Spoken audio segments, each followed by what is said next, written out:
حضرت ابو ہریرہ رضی اللہ تعالیٰ عنہ سے روایت ہے کہ رسول کریم صلی اللہ علیہ وسلم نے ارشاد فرمایا، تین چیزیں ایسی ہیں جو نجات دینے والی ہیں، اور تین چیزیں ایسی ہیں جو تباہ کرنے والی ہیں۔ نجات دینے والی تین چیزیں یہ ہیں: اللہ تعالیٰ سے ڈرنا، خلوت ہو یا جلوت ہو، ہمیشہ حق بات کہنا، خوشی ہو یا ناخوشی میں، خرچ میں میانہ روی اختیار کرنا، چاہے مالداری ہو یا غریبی ہو۔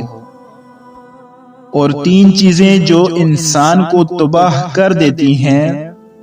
خواہش نفس کی پیروی کرنا، حرص و بخل کرنا، اور گھمنڈ کرنا،